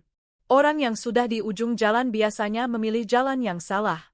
Jangan membenci, Nak. Tapi Bu, dia hampir membunuh Ibu. Beliau mengangguk pelan. Dan Ibu hampir mati. Tapi kamu tahu tidak, orang hanya bisa membunuh dirinya sendiri kalau membiarkan kebencian hidup terus-menerus. Ibu tidak mau membawa kebencian. Itu berat sekali, Nak. Arif menunduk, air mata jatuh dalam diam. Ibunya tetap seperti itu, tenang di tengah badai, berbelas kasih bahkan ketika menghadapi kematian. Dia bertanya-tanya mungkin justru sifat pemaaf itulah yang membuat beliau selamat. Sedangkan dia, yang dikira kuat, justru tumbang dalam emosinya sendiri. Hari itu setelah keluar dari rumah sakit, dia mampir ke masjid kecil di dekat sana. Bukan karena dia religius, tapi karena dia butuh tempat tenang untuk berpikir. Di mihrab, pelita berkedip-kedip dalam kegelapan. Dia menatap cahaya itu, kecil tapi bertahan, dan tiba-tiba mengerti mungkin cinta sejati seperti pelita itu. Dia berbisik pelan, "Alhamdulillah, Engkau biarkan saya melihat kebenaran sebelum terlambat." Suaranya menyatu dengan suara hujan yang jatuh di luar beranda, larut dalam kegelapan. Beberapa hari kemudian media mulai memberitakan. Beberapa portal gosip menulis, pengusaha jadi korban konspirasi tunangan yang ingin membunuh ibu kandung. Tragedi di balik cinta kaya miskin. Tapi Arif tidak peduli. Dia mematikan teleponnya, meninggalkan kota beberapa hari, membawa ibunya pulang ke kampung halaman, tempat yang damai di pinggir hutan pinus dan sungai kecil di Malang. Pagi hari mereka duduk minum teh hangat mendengarkan suara burung berkicau. Ibunya tersenyum. Kamu lihat kan, hidup masih indah. Kita hanya pernah melihat ke arah yang salah. Dia tersenyum ringan untuk pertama kalinya setelah berminggu-minggu. Ibu benar. Mungkin saya pernah buta karena takut sendirian. Nak Arif, sekarang kamu sudah mengerti. Mencintai bukan untuk mengisi kekosongan, tapi untuk saling menerangi. Beliau mengangguk, tangannya yang kurus menggenggam tangan anaknya. Kamu sudah belajar pelajaran terbesar dalam hidupmu, Nak. Sore itu langit cerah. Cahaya matahari menembus dedaunan pinus menyinari tanah dengan bercak-bercak hangat yang lembut. Arif berdiri di beranda, mendongak dan menarik napas dalam-dalam. Dalam hatinya rasa sakit masih ada tapi tidak lagi menjerit. Itu hanya menjadi bekas luka yang mengingatkannya tentang cinta palsu yang pernah dia salah artikan, dan tentang ibu yang dengan kebesaran hatinya telah mengajarinya cara mencintai yang sesungguhnya. Setelah pulang kampung bersama ibu, Arif kembali ke kota di suatu pagi yang berkabut. Kota yang dulu dia banggakan sebagai tempatnya berkuasa kini terasa asing. Setiap jalan, warung kopi, sudut kota, semuanya mengingatkannya pada Sari. Tapi bukan sebagai wanita yang pernah dicintainya, melainkan sebagai bayangan yang telah menipunya dengan gestur-gestur yang familiar. Di apartemen mewah yang dulu penuh tawa, sekarang hanya tersisa detik jam dan aroma samar parfum yang ditinggalkannya. Dia berkeliling rumah, menyentuh benda-benda kenangan lama, gelas kapel yang diukir nama mereka berdua, bingkai foto yang diambil saat lamaran, gaun yang pernah dia tinggalkan di kursi. Semuanya seperti potongan-potongan mimpi yang telah pecah, indah tapi penuh kepalsuan. Dia memegang foto itu, menatap senyum cerahnya di sampingnya. Tatapan itu dulu membuatnya percaya bahwa dia adalah pria paling bahagia di dunia. Sekarang hanya tersisa perasaan hampa. Setelah beberapa saat dia membuka jendela membiarkan angin masuk. Tirai-tirai bergoyang membawa bau lembab, bau rumah yang lama tidak ada kehangatan manusia yang sesungguhnya. Dia duduk di kursi, menuangkan teh untuk dirinya sendiri tapi tidak berniat minum. Dari dalam pikirannya pertanyaan-pertanyaan lama kembali muncul. Bagaimana dia bisa? Kenapa saya tidak menyadari? Di mana saya salah? Sore itu dia menerima pesan dari teman lama. Fajar, sahabat baiknya sejak kuliah yang sekarang menjadi konselor psikologi. Arif, saya sudah baca berita. Kalau butuh bicara, hubungi saya. Dia ragu sejenak lalu membalas, saya rasa saya butuh. Malam itu mereka bertemu di warung kopi kecil di tepi sungai. Fajar menatapnya lama lalu berkata, kamu tahu tidak, kadang orang tidak takut dikhianati. Yang ditakutkan adalah menyadari bahwa diri sendiri pernah salah percaya. Fajar diam sejenak lalu bertanya, kamu pernah berpikir mungkin kamu tidak tertipu karena naif, tapi karena kamu ingin percaya? Karena kamu butuh percaya? Arif mendongak. Butuh percaya? Ya. Kamu adalah orang yang selalu ingin membuktikan diri kuat dan mandiri. Tapi jauh di dalam kamu takut sendirian, takut kosong. Ketika orang seperti itu bertemu seseorang yang membuatnya merasa dicintai, dia siap mengabaikan semua tanda peringatan. Kamu tidak tertipu, Arif. Kamu meninabobokan dirimu sendiri. Arif menunduk dalam diam. Kata-kata itu menyakitkan tapi benar. Dia teringat setiap kali ibunya mengingatkan dengan lembut, nak, lihatlah orang dari tindakan, bukan dari kata-kata. Dia dulu tertawa mengira beliau hanya curiga berlebihan. Sekarang dia mengerti kadang orang tidak mendengarkan nasihat bukan karena tidak mengerti, tapi karena tidak mau percaya bahwa cintanya bisa palsu. Fajar menuangkan kopi lagi, suaranya dalam.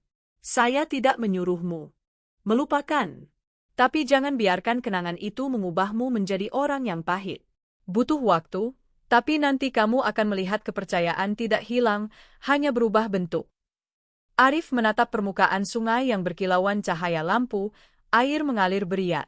Dia berkata pelan, saya tidak tahu lagi harus percaya siapa. Fajar tersenyum. Kalau begitu mulai lagi dari orang pertama yang pernah kamu percaya. Ibumu. Kamu masih punya beliau? Masih punya dirimu sendiri. Percayalah pada mereka dulu, lalu hal-hal lain akan perlahan kembali. Kata-kata itu mengendap di hati Arif sepanjang malam. Ketika kembali ke apartemen, dia membuka teleponnya dan melihat foto ibunya yang sedang tersenyum cerah di rumah sakit. Beliau lemah tapi matanya cerah dan damai. Dia tiba-tiba mengerti kekuatan sejati manusia bukan pada tidak pernah terjatuh, tapi pada keberanian untuk bangkit setelah semua kepercayaan hancur berkeping-keping. Keesokan paginya dia membereskan barang-barangnya, menyimpan semua kenangan yang berhubungan dengan Sari ke dalam sebuah kotak. Dia tidak membuangnya, juga tidak membakarnya. Dia hanya menyegelnya dan menulis di tutupnya, pelajaran. Ketika menutup kotak itu, dia merasakan ada sesuatu yang tertutup dalam hatinya. Tidak ada lagi rasa sakit, hanya kesadaran. Hari-hari berikutnya dia menghabiskan banyak waktu bersama ibunya. Mereka sarapan bersama, berjalan-jalan di taman dekat rumah. Beliau tidak banyak bicara, hanya menggenggam tangannya erat-erat. Genggaman itu seperti tali yang menghubungkannya kembali dengan kenyataan, hangat, nyata, dan damai. Suatu sore ketika mereka duduk di tepi danau, beliau bertanya, "Apa kamu takut mencintai lagi?" Arif tersenyum tipis, menatap permukaan danau yang beriak. "Mungkin iya, tapi saya tidak akan takut selamanya. Karena saya sudah mengerti, mencintai bukan mencari orang yang sempurna, tapi mencari orang yang tulus." Beliau mengangguk, matanya bersinar penuh keyakinan.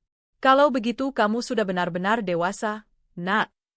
Di saat itu Arif merasa hatinya ringan luar biasa. Semua luka masih ada tapi tidak lagi berdarah.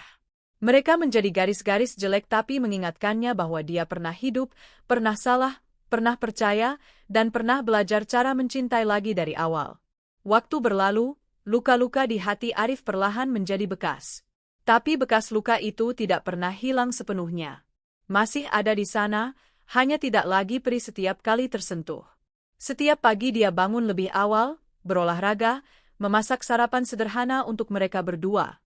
Ibunya sudah lebih sehat, kulitnya kembali cerah, kadang masih mengomel. Anak laki-laki sudah 40-an masih saja berkeliaran di rumah terus. Orang-orang nanti bilang ibu memegang anak terlalu erat. Tapi dia tertawa dan menjawab pelan, "Ya saya kan tidak kemana-mana." Di samping ibu sudah paling tenang. Hari-hari itu Arif tidak lagi merasa dirinya sebagai bos perusahaan konstruksi yang berkuasa. Dia hanya seorang pria biasa yang duduk minum teh pagi, membaca koran, kadang menyiram tanaman dan mendengarkan ibu bercerita tentang masa lalu. Tapi ketenangan itu mengajarinya cara mendengarkan dirinya sendiri, sesuatu yang bertahun-tahun dia lupakan. Dia dulu mengira sukses adalah ketika orang tidak membutuhkan siapapun. Tapi sekarang dia mengerti kebahagiaan kadang sesederhana bisa hidup dengan jujur, bisa tertawa tanpa harus berpura-pura. Suatu sore ketika sedang merapikan rak buku, dia tidak sengaja menemukan buku harian lama. Sampul kulit sudah usang, kertas menguning karena waktu. Halaman pertama adalah tulisan-tulisan yang dia tulis sejak usia 20 tahun. "Tujuan hidupku adalah membuat ibu bangga." Dia tersenyum tipis, tulisan itu membuat hatinya hangat. Lalu dia membalik ke halaman lain, membaca tulisan-tulisan cakar ayam di hari-hari lamaran. "Sari adalah orang yang membuatku percaya bahwa aku bisa dicintai tanpa harus membayar harga." Membaca itu matanya terhenti lama. Bukan karena sakit, tapi karena dia merasa kasihan pada dirinya sendiri di tahun-tahun sebelumnya, seorang pria yang pernah berusaha mencari cinta seperti mencari jalan keluar. Dan malam itu Arif membawa buku harian itu ke balkon. Ibunya sedang duduk di kursi menatap lampu-lampu kota yang berkilauan. Dia bertanya, "Bu, apakah ibu pernah menyesal? Karena hidup terlalu baik, terlalu pemaaf." Beliau tersenyum lembut. "Tidak, Nak. Orang hanya menyesal ketika hidup tidak sesuai dengan hatinya. Sedangkan ibu percaya baik bukan berarti lemah, pemaaf bukan berarti bodoh. Orang yang pemaaf melihat jelas kesalahan orang lain tapi memilih untuk tidak menyimpannya di hati." Kata-kata itu membuat Arif diam lama. Dia mendongak menatap langit malam, merasakan ada sesuatu yang perlahan ringan di dadanya. Mungkin benar seperti kata ibu, memaafkan bukan untuk membuat orang lain tenang, tapi untuk membuat diri sendiri damai. Keesokan paginya Arif memutuskan untuk kembali ke perusahaan setelah hampir 2 bulan cuti. Ketika dia masuk, semua orang berdiri menyapa, tatapan mereka penuh hormat dan simpati. Asisten mudanya berkata, "Mas Arif, semua berjalan lancar, tapi kami sangat merindukan Anda." Dia hanya mengangguk dan tersenyum. "Saya juga rindu pekerjaan ini." Duduk kembali di ruang kerja yang familiar, Arif melihat di meja masih ada bingkai foto lama, foto ibunya di hari peresmian perusahaan, senyumnya cerah. Dia mengangkatnya, menyentuh pelan, lalu meletakkannya kembali dengan hati-hati. Tapi sekarang dia tahu jelas semua yang dia bangun, reputasi, harta, kekuasaan, tidak ada artinya kalau kehilangan kedamaian dalam hati. Sore itu dia menerima telepon dari sebuah organisasi kemanusiaan. Mereka mengundangnya untuk ikut penggalangan dana membangun rumah untuk anak yatim. Awalnya dia ragu karena tempat itu adalah acara amal di mana dia pernah bertemu Sari. Tapi kemudian dia setuju. Ketika tiba, pemandangannya masih sama seperti dulu, anak-anak bermain, tawa bergema di halaman. Dia melihat sekeliling dan melihat seorang gadis kecil sedang duduk diam menggambar di bawah pohon. Dia menghampiri dan bertanya pelan, "Adik, gambar apa?" Gadis kecil itu mendongak, tersenyum polos. "Adik, gambar rumah. Rumah ada ibu, ada anak, ada matahari. Rumah adik nanti akan besar sekali." Arif berdiri diam menatap gambar cakar ayam itu, sebuah rumah kecil dengan asap mengepul dan matahari bersinar. Tiba-tiba matanya terasa panas. Perasaan asing naik, campuran antara sedih dan damai. Dia menyadari di tengah kehancuran, hidup masih indah, masih ada harapan, kalau orang mau membuka hatinya untuk melihat. Malam itu ketika pulang ke rumah, dia duduk menulis surat untuk dirinya sendiri. "Arif, jangan takut untuk mencintai lagi. Tidak semua orang yang datang padamu karena sesuatu yang lain. Ada orang yang datang untuk menyakitimu, tapi ada juga yang datang untuk menyembuhkan. Bukalah hatimu tapi jangan lupakan pelajaran. Dan jangan lupa kamu tidak sendirian karena kamu masih punya ibu, punya keyakinan, punya dirimu sendiri." Ketika melipat surat itu, dia meletakkannya di buku harian lama. Di luar hujan turun rintik-rintik. Dia membuka pintu membiarkan angin dan hujan menerpa masuk. Rasa sejuk menyebar ke seluruh tubuh. Untuk pertama kalinya setelah peristiwa itu, dia tidak lagi menghindari masa lalu. Dia membiarkannya mengalir bersama hujan, pelan dan damai. Malam itu Arif tidur lelap. Dalam mimpi dia melihat ibunya berdiri di pintu, tersenyum menatapnya. Cahaya kuning menyelimutinya lembut seperti pagi hari. Beliau berkata pelan, "Kamu sudah kembali, Nak. Dirimu yang dulu, yang tahu cara menyayangi, yang percaya pada kebaikan." Dia terbangun di tengah malam, air mata membasahi bantal. Tapi itu bukan lagi air mata keputusasaan, melainkan air mata kebangkitan. Sebuah bab lama tertutup untuk memberi tempat bagi sesuatu yang baru, sebuah perjalanan penyembuhan seorang pria yang pernah kehilangan segalanya tapi menemukan kembali dirinya sendiri. Waktu berlalu, semua dalam kehidupan Arif perlahan kembali ke ritme normal. Tapi bukan normal yang lama, orangnya sudah berbeda. Dia tidak lagi terburu-buru, tidak lagi berlomba dengan angka-angka, dengan kontrak atau ketenaran. Dia bekerja lebih lambat, berbicara lebih sedikit tapi lebih mendalam. Setiap pagi ketika menyeduh kopi, dia mencium aroma itu seperti tanda kedamaian. Dia sudah belajar cara menghargai hal-hal kecil, momen-momen yang tampak biasa yang dulu selalu dia abaikan. Suatu hari di awal musim kemarau, dia menerima undangan untuk berbicara di sebuah seminar untuk pengusaha muda. Awalnya dia menolak karena tidak ingin mengungkit masa lalu. Tapi penyelenggaranya, seorang gadis bernama Dewi, berkata dengan suara lembut seperti angin, "Mas Arif, saya tidak mengundang Anda karena kesuksesan Anda, tapi karena cara Anda bangkit setelah kegagalan. Mereka perlu mendengar itu." Kata-kata itu membuatnya berpikir semalaman, dan keesokan paginya dia setuju. Acara berlangsung di aula kecil di pusat kota. Ketika Arif naik ke panggung, semua mata tertuju padanya. Dia memegang mikrofon, berdiri diam beberapa detik, lalu tersenyum. Dulu saya pernah berpikir kepercayaan adalah sesuatu yang kita berikan kepada orang lain. Tapi setelah kehilangan segalanya, saya menyadari kepercayaan sebenarnya adalah hadiah yang kita berikan kepada diri sendiri. Seluruh ruangan hening. Dia bercerita bukan dengan suara pengusaha, tapi dengan suara seseorang yang pernah melewati kehancuran dan tahu cara melihat kembali. Dia tidak menyebut nama Sari, tidak menyinggung rasa sakit yang spesifik. Dia hanya berbicara tentang seseorang yang pernah meletakkan hatinya di tempat yang salah dan harus membayar harga untuk memahami apa itu mencintai, apa itu percaya. Ada luka, katanya, yang tidak akan pernah sembuh kalau kita terus menyembunyikannya. Tapi ketika berani menatapnya langsung, kita baru melihat bahwa luka itu sebenarnya adalah pintu untuk cahaya masuk. Tepuk tangan bergema panjang dan meriah. Dewi, gadis penyelenggara, menatapnya dengan mata hangat. Setelah sesi berbicara, dia mendekat dan tersenyum. Terima kasih sudah mengatakan apa yang banyak orang perlu dengar. Saya pernah mengalami hal serupa. Saya mengerti betapa sakitnya sampai bisa berbicara selembut itu. Arif menatapnya dan tersenyum tipis. Mungkin hanya ketika kita tidak lagi takut, rasa sakit baru berubah menjadi pelajaran.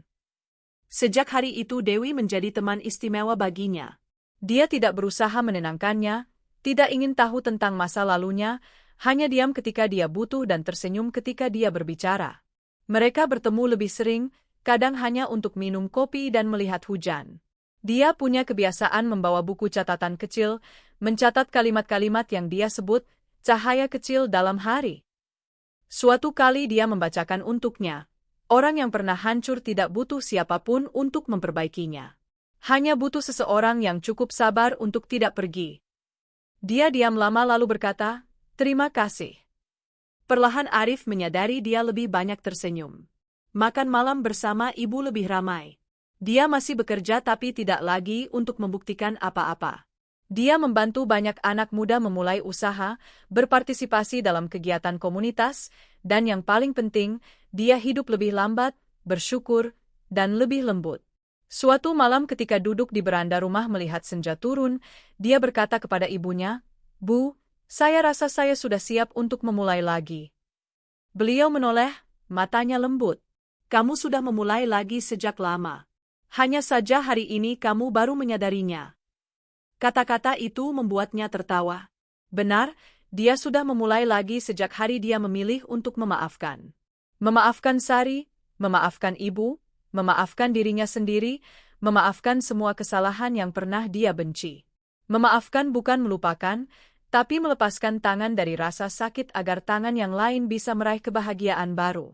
Malam itu Arif membuka kembali email dari Dewi. Di kotak masuk ada satu baris singkat, "Mas Arif, saya pikir kita bisa bersama-sama melakukan sesuatu yang baik. Bukan untuk masa lalu, tapi untuk orang-orang yang masih melewati kegelapan." Dia membaca berulang-ulang lalu tersenyum. Di luar sana lampu-lampu jalan mulai menyala kuning hangat seperti titik-titik harapan kecil. Arif berdiri, menuangkan segelas teh untuk dirinya sendiri, menatap keluar jendela kaca. Pantulan di sana adalah wajahnya yang tidak lagi kaku, melainkan tenang. Dia berbisik pelan, mungkin cahaya tidak datang dari tempat lain. Cahaya selalu ada di dalam diri. Hanya selama ini aku lupa membuka pintunya. Musim kemarau tahun itu kota menyelimuti dirinya dengan warna abu-abu lembut. Tidak ada lagi hujan yang berkepanjangan, hanya angin dingin yang pelan menyusup di setiap jalan. Dan Arif duduk di warung kopi kecil yang familiar, tempat dia dan Dewi sering bertemu. Warung hanya ada beberapa pelanggan, aroma kopi sangrai harum semerbak, musik tradisional pelan mengalun. Dewi datang membawa kehangatan syal rajut warna krem, senyumnya ringan seperti matahari pagi. "Kenapa Mas datang lebih awal?" katanya, meletakkan buku catatan kecil di meja. "Ya, saya suka duduk tenang sebelum memulai percakapan," jawab Arif, matanya menatap jauh. Dewi tersenyum tidak bertanya lagi. Di antara mereka tidak perlu terlalu banyak kata. Ada orang yang hadir dalam hidup bukan untuk berbicara, tapi untuk mengingatkan kita bahwa keheningan juga punya suaranya sendiri.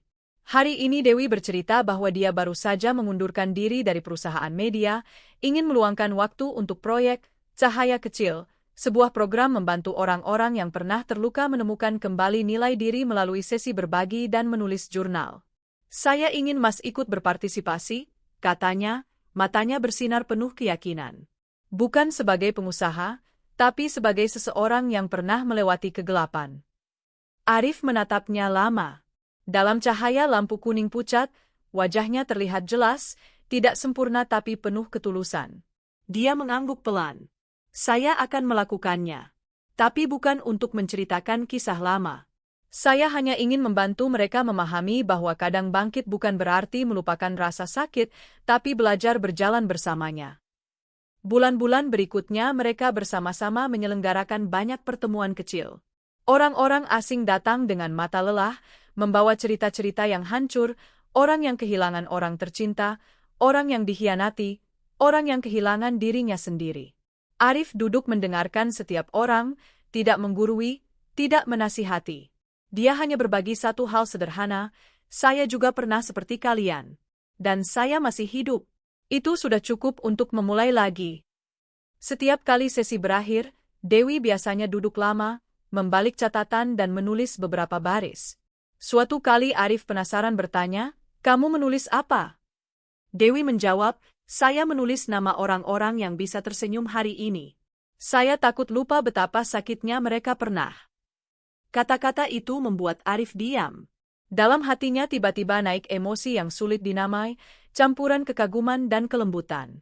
Dia menatapnya dan melihat pada dirinya sesuatu yang dia pikir tidak akan dia temukan lagi, kepercayaan pada manusia. Suatu malam setelah sesi berbagi akhir tahun, udara menjadi dingin. Dewi membenarkan syalnya dan berkata pelan, "Mas Arif, apakah Mas pernah berpikir kalau dulu semua tidak terjadi, apakah Mas akan bertemu dengan saya?"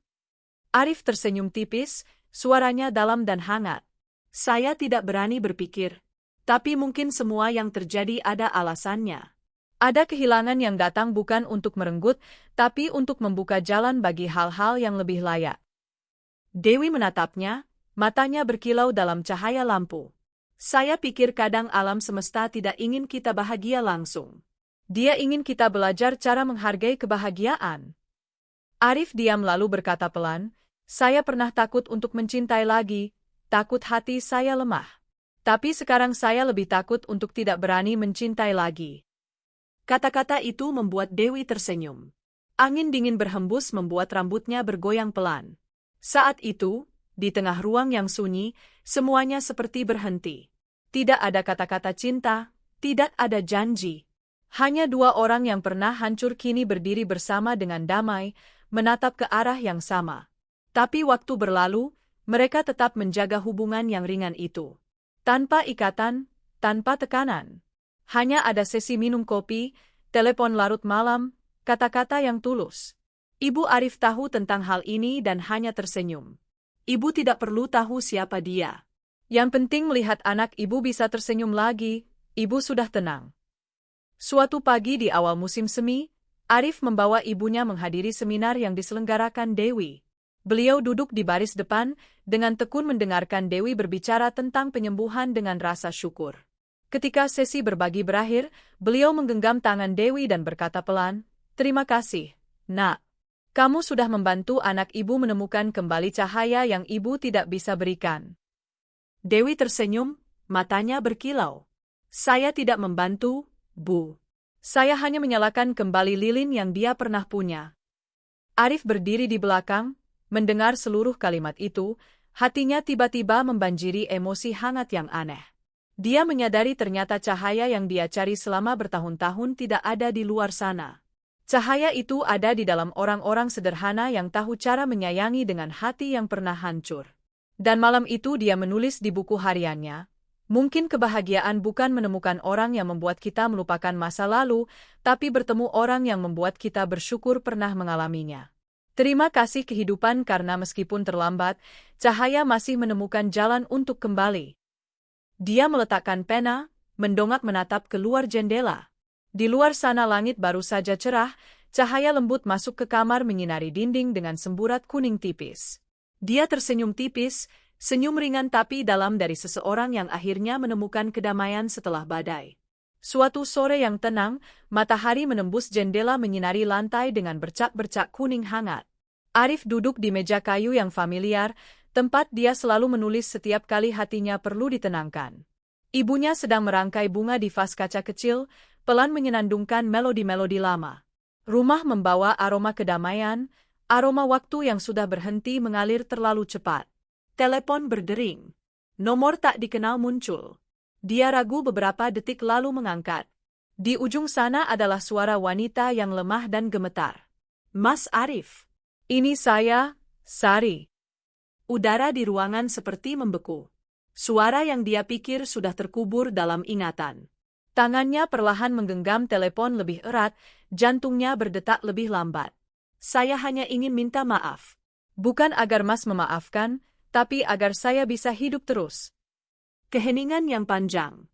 Suara napas lemah Sari terdengar melalui telepon seperti seseorang yang berusaha mengatakan sesuatu sebelum tidak ada kesempatan lagi. "Saya di lapas Cipinang. Saya dapat pengurangan hukuman karena berkelakuan baik. Saya ingin bertemu Mas dan Bu sekali saja, kalau boleh." Arif diam. Di luar angin menggoyang pelan tirai jendela. Ibunya menghampiri, melihat tatapan anaknya dan bertanya pelan, "Siapa, Nak?" Dia menjawab dengan suara rendah, "Sari, Bu." Beliau berhenti, matanya sedikit redup tapi tidak terkejut. "Kamu mau menemuinya?" Arif menghela napas. "Saya tidak tahu. Saya pikir semuanya sudah berlalu." Ibunya meletakkan tangan di bahunya, lembut seperti bertahun-tahun yang lalu. "Nak, memaafkan bukan karena mereka layak, tapi karena kamu layak mendapat kedamaian." Kata-kata itu jatuh ke hati Arif seperti tetes air kecil tapi cukup untuk memecahkan bendungan. Dia menatap keluar jendela, sinar matahari sore menyelimuti halaman di mana deretan pohon bergoyang pelan. Mungkin sudah waktunya dia menghadapi bagian ingatan yang selama ini dia hindari. Seminggu kemudian Arif bersama ibunya pergi ke lapas Cipinang. Tempat itu terletak di tengah daerah perbukitan yang tenang, dikelilingi hutan jati yang hijau lebat. Arif tidak tahu apa yang dia harapkan ketika melewati gerbang besi. Dia mendengar suara gembok berderak, hatinya tiba-tiba berat. Mereka dibawa ke ruangan kecil dengan kaca tebal sebagai pemisah. Sari keluar, mengenakan baju narapidana abu-abu, lebih kurus dari yang dia ingat. Wajah yang dulu angkuh dan berseri kini jelas menunjukkan bekas waktu. Tapi yang paling menarik perhatiannya adalah matanya, tidak ada lagi kedinginan yang tajam, hanya kekosongan bercampur penyesalan. Dia duduk, tangannya gemetar diletakkan di atas meja seperti takut dia akan menghilang. "Mas, saya tidak berharap Mas memaafkan. Saya hanya ingin bilang terima kasih karena sudah menyelamatkan Bu hari itu. Kalau tidak, saya sudah membawa satu dosa lagi yang tidak akan pernah bisa dihapus." Arif duduk diam, menatap menembus kaca. Dia tidak lagi melihat wanita yang pernah membuatnya jatuh cinta, yang pernah membuatnya hancur. Tapi di hadapannya sekarang adalah orang lain, hancur, tersesat, tapi masih ada sedikit cahaya rapuh dari penyesalan. Dia berkata perlahan, "Sari, saya tidak datang ke sini untuk menyalahkan. Saya datang karena saya perlu menutup bab ini." Dia menunduk, air mata mengalir deras. "Saya sudah banyak berpikir tentang semuanya. Saya pernah membenci Bu karena saya pikir beliau akan merenggut kesempatan saya untuk mengubah hidup. Tapi kemudian ketika hidup dalam isolasi, saya baru mengerti orang yang paling saya benci justru adalah orang yang paling jelas melihat siapa saya sebenarnya. Bu tidak membenci saya. Beliau hanya menyayangi Mas." Arif mendengar dan merasakan tenggorokannya tercekat. Ibunya duduk di sampingnya, matanya lembut tapi teguh. Beliau tidak menangis, hanya berkata pelan, "Nak, siapapun dalam hidup bisa tersesat. Yang penting adalah setelah tersesat, berani mencari jalan pulang atau tidak." Sari terisak pelan, tangannya gemetar mencengkeram tepi meja. "Saya tidak berani minta apa-apa. Saya hanya berharap ketika keluar dari sini, boleh mengirim surat terima kasih untuk Bu dan Mas." Ibunya mengangguk, senyumnya ringan seperti sudah memaafkan sejak lama. Saat pulang Arif tidak berkata apa-apa. Dia hanya diam menatap ke arah hutan jati di mana angin berhembus berdesir seperti lagu lama. Dalam hatinya tidak ada lagi beban, tidak ada lagi kemarahan. Hanya ada kesedihan yang tenang, ringan seperti abu. Tapi justru itulah pembebasan yang sesungguhnya. Di perjalanan pulang ibunya menoleh menggenggam tangan anaknya. Kamu lihat kan, ketika kita memaafkan, kita yang bebas. Arif mengangguk. Saya mengerti sekarang, Bu. Memaafkan bukan melupakan, tapi menerima bahwa masa lalu sudah tidak punya hak untuk menyakiti kita lagi. Sore itu ketika mereka kembali ke rumah, Arif membuka buku hariannya, menulis satu baris terakhir untuk bab lama hidupnya. Orang yang pernah menyakiti kita kadang tidak perlu dihukum karena waktu sudah melakukannya. Tugas kita adalah hidup lebih baik untuk membuktikan bahwa mereka tidak lagi punya kekuatan atas hati kita. Di luar sana sinar matahari sore turun, menyinari dinding dengan garis cahaya panjang, seperti cahaya pengampunan, hangat, tenang, tapi kuat. Sebulan kemudian ketika musim semi mulai menyentuh dedaunan, Arif menerima amplop kecil tanpa alamat pengirim. Tulisan di atasnya gemetar tapi familiar. Dia membukanya, di dalamnya ada selembar kertas yang dilipat rapi. Baris pertama tertulis, "Saya tidak berani minta maaf lagi karena tahu Mas dan Bu sudah memaafkan. Saya hanya ingin bilang terima kasih karena berkat cahaya kebaikan hati kalian, saya bisa melihat kembali diri saya sendiri." Di akhir surat ada 3 kata singkat, "Saya, Sari." Arif melipat surat itu, meletakkannya di buku harian lama, tempat dia pernah menulis baris-baris paling menyakitkan dalam hidupnya. Tapi kali ini ketika menutupnya, dia tidak merasa berat. Dia tersenyum tipis. Di saat itu dia menyadari memaafkan sebenarnya bukan melepaskan orang lain, tapi membebaskan jiwanya sendiri. Sore itu Dewi mampir. Dia membawa seikat bunga krisan putih, katanya untuk Bu. Ketika melihat Arif duduk termenung di jendela, dia bertanya pelan, "Mas lagi memikirkan hal itu lagi ya?" Dia mengangguk pelan lalu tersenyum. "Bukan memikirkan, hanya mengingat. Tapi sekarang saya bisa mengingat tanpa merasa sakit lagi." Dewi menatapnya, matanya lembut. "Saya pikir itulah keajaiban dari kebesaran hati. Tidak menghapus luka, tapi membuatnya menjadi bagian yang indah dari cerita." Mereka berdua duduk di beranda, angin musim semi berdesir di rambut membawa aroma bunga Kamboja yang samar. Ibu Arif membawa teh keluar, senyumnya lembut. Setiap orang punya musim seminya sendiri. Kadang datangnya terlambat, tapi yang penting adalah dia datang. Arif menoleh ke Dewi, matanya melembut. "Mungkin musim semi saya adalah hari ini." Ketiganya duduk bersama tanpa berkata apa-apa lagi. Hanya ada suara angin, suara burung, dan suara hati yang damai. Di kejauhan kota bersinar dalam senja, jendela-jendela menyala kuning seperti ribuan titik cahaya harapan. Malam itu Arif membuka kembali komputernya, menulis postingan pertama setelah bertahun-tahun di halaman, "Cahaya Kecil." Dia menulis, "Kalau kalian pernah dihianati, pernah terjatuh, pernah berpikir bahwa kebaikan hati adalah kelemahan, percayalah, bukan begitu. Memaafkan tidak membuat kalian lebih kecil. Memaafkan membuat kalian lebih kuat karena kalian berani memilih kedamaian daripada kebencian. Saya pernah menjadi orang yang kehilangan segalanya, kepercayaan, cinta, harga diri. Tapi justru di saat kehilangan itu saya menemukan kembali hal yang paling penting, diri saya yang sesungguhnya. Ketika kalian memaafkan, kalian tidak hanya menyelamatkan orang lain. Kalian menyelamatkan diri sendiri. Karena dalam pengampunan, kalian belajar cara menyayangi lagi, bukan orang lain, tapi diri kalian sendiri." Postingan itu menyebar dengan cepat. Ribuan komentar berdatangan. Orang-orang menceritakan rasa sakit mereka, berterima kasih karena melihat diri mereka dalam cerita Arif. Ada yang menulis, "Terima kasih, saya juga sedang belajar memaafkan diri sendiri." Ada yang bilang, "Setelah membaca, saya hanya ingin menelepon ibu dan bilang saya sayang ibu." Arif membaca setiap baris, tidak membalas semua, hanya tersenyum. Dia tahu perjalanannya bukan hanya untuk menyembuhkan dirinya sendiri, tapi juga untuk menyalakan kembali harapan bagi hati-hati yang pernah hancur. Suatu pagi dia bangun lebih awal, sinar matahari pagi menyusup melalui jendela menyinari bingkai foto ibu dan dirinya yang tersenyum cerah. Dia menyeduh secangkir kopi, melangkah ke balkon. Dari kejauhan suara adzan subuh bergema panjang di udara yang sejuk. Dia memejamkan mata, menarik napas dalam, merasakan kehangatan menyebar di dadanya. Dalam hatinya Arif berbisik, "Alhamdulillah, engkau biarkan saya melewati kehilangan-kehilangan itu. Karenanya saya baru mengerti apa itu mencintai, apa itu memaafkan." Dan di suatu tempat dalam pikirannya, dia seperti mendengar kembali suara ibunya. "Nak, cahaya sejati tidak ada di ujung jalan. Cahaya ada di setiap langkah yang kamu ambil." Arif tersenyum, matanya menatap langit yang cerah. Hidupnya sekarang sudah berbeda. Bukan karena dia melupakan, tapi karena dia mengingat semuanya dengan rasa syukur.